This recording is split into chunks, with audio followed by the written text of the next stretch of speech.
All right, kindergarten. I already started this video once, and I got part way through it, and it stopped recording. So I'm gonna go back to about a little bit before where it went off. But some of the stuff, I finished the whole math lesson.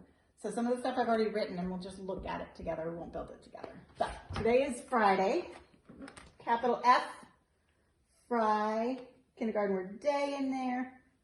Okay, ends with a lowercase y. It's the first Friday of April.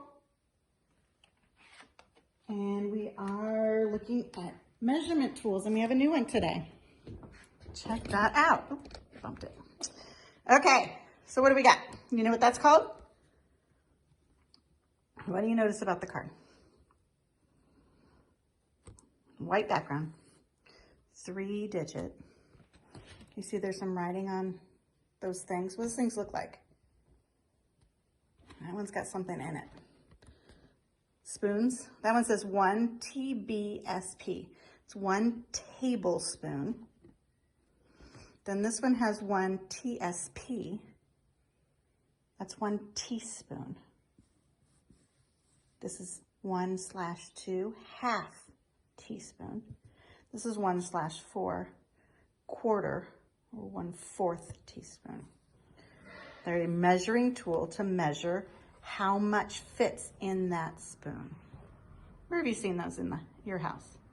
Do you have them at your house? I have some here at my house. So mine are copper, different color, they're metal. Oops, in the right place. The big one here's my tablespoon. It matches just like that. I have a teaspoon, half a teaspoon, quarter teaspoon, and 1/8 teaspoon. And I use it in the kitchen. And I brought out some flour. And what I do is scoop it into the spoon to measure how much fits in there. And then I can use the right amount for when I'm cooking in my recipe. Okay, so that's 1 tablespoon of flour. Okay. So another type of measuring is measuring something called capacity. How much fits in the spoon? How much? So, first day of April, we had length. We had a ruler as the tool, and the thing being measured was an eraser.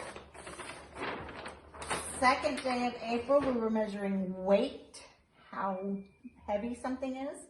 We used the tool of a scale, and we measured 2 pencils and 3 pencils. Today, we are adding the measurement of capacity, and I've already got it written there. I have the 3 on here. Capacity. The measuring tool is measuring spoons, and the thing being measured here is flour. Not a flower in the backyard, flour for cooking with. Flour in the backyard spelled differently. So that's capacity.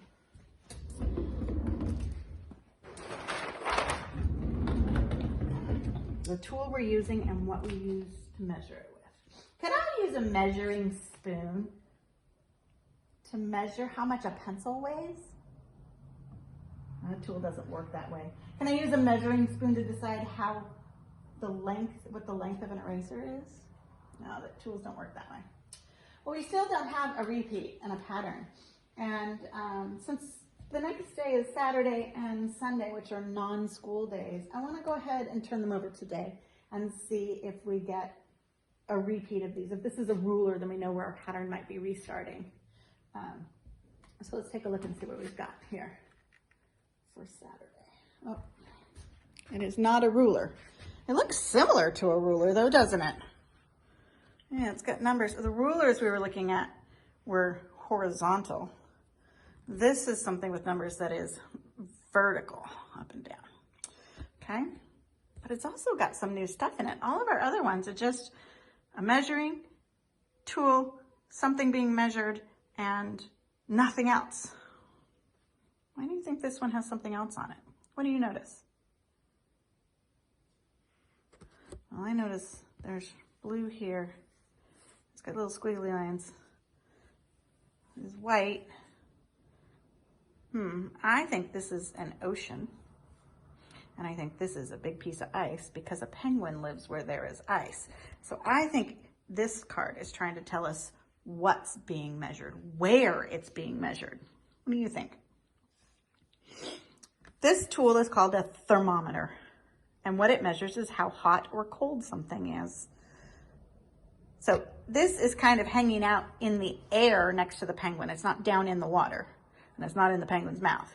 So I can figure out that this thermometer is measuring the temperature of the air, how hot or cold it is. Now, there's two different things at the top here. You can see a little circle and a C, and a little circle and an F. The little circle means degrees. That's what we measure with in a thermometer. C is Celsius, and that's one way to measure. And F is Fahrenheit, and that's the other way to measure temperatures. Fahrenheit is what we use in the United States. Celsius is used in many countries around the world. So almost all thermometers have both options for you to look at. Now, we can see that the red is where the temperature goes up to. That's as high as it goes. It's right there. Can you see? It's above the 20, but not quite halfway to the 40, is it? I'm gonna guess it's about 28 degrees. Do you remember when we did our weather unit and we were using our thermometer to measure the temperature outside? Do you remember what 28 degrees felt like? Was that a hot, warm, or a cold? It's pretty cold, wasn't it? We decided anything below 50 was definitely cold. So we can see that this penguin at the ocean, I'm gonna guess it's the Arctic, or not the Arctic, the Antarctic. There's no penguins in the Arctic. The Antarctic, the temperature there is very cold, and this thermometer is measuring the temperature for us. So I did go ahead and make a poster showing that one too. I'm just gonna jump right to it.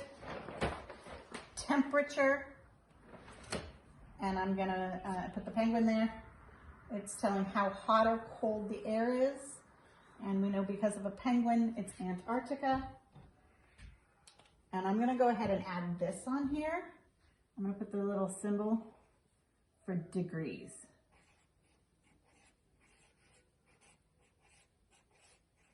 Okay, so temperature telling us our degrees. All right, well, we still don't have a repeat yet. Let's go ahead and take a look and see what Sunday is. All right, let's go ahead and pull this one up. What is it? Is that a repeat? It sure is. It's a ruler. All right, so we can go ahead and stop because we know that this is where our pattern is gonna go. So we only have 4 types of measuring. We have length, weight, capacity, and temperature. And then with the ruler reappearing, we'll be going back to length again. Those rulers are a little bit different, aren't they? Certainly they're measuring different things. Crayon versus eraser. They're different colors, brown and gray, but they do both have numbers up to 12. One's thin and one is thick, so we can make some comparisons with those. All right, I'm gonna go ahead and put this back together, and let's finish our calendar activities. Today is Friday, so that's the day you clap for me. And let's sing our days of the week. Sunday, Monday, Tuesday, Wednesday, Thursday, Friday, Saturday, then we start again. Sunday, Monday, Tuesday, Wednesday, Thursday, Friday, Saturday, these are the days of the week. Today is Friday, April 3rd, 2020. Your turn. Today is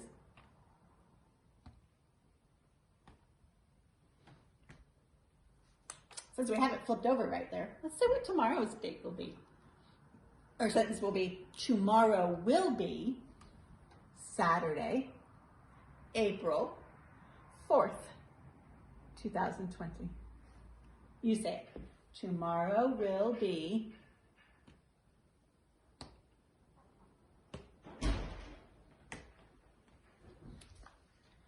all right.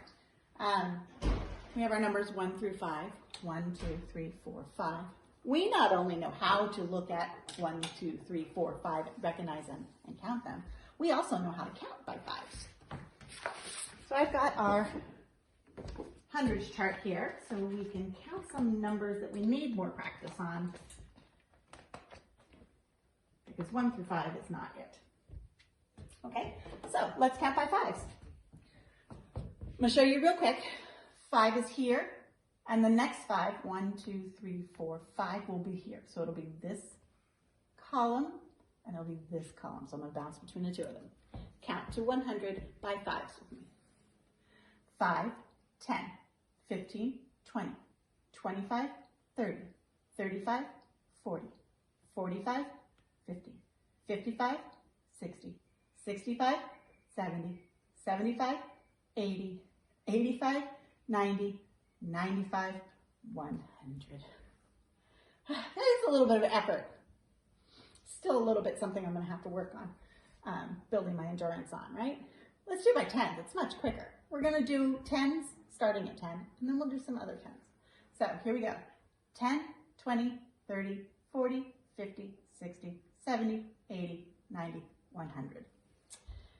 You remember that a couple of days ago we worked on counting out of order. Counting, we're going to count by 10s, but we're not going to start at 10. We're not going to start at 1. We're going to start on another number. So 10s will be a vertical row, vertical column up and down. So let's count by 10s starting at 4. 4, 14, 24, 34, 44, 54, 64, 74, 84, 94. Let's also pick a couple of rows to count on from, right? We're pretty good at 1 through 30. Let's pick some rows here and get these really well fluently said. Let's go from 81 to 100, okay? So count with me. 81, 82, 83, 84, 85, 86, 87, 88, 89, 90, 91, 92, 93, 94, 95, 96, 97, 98, 99, 100. Well, we counted by fives, we counted by 10s, and we counted by some 1s. Today I've got a game for you that's going to have us counting by 2s and doubling up our numbers.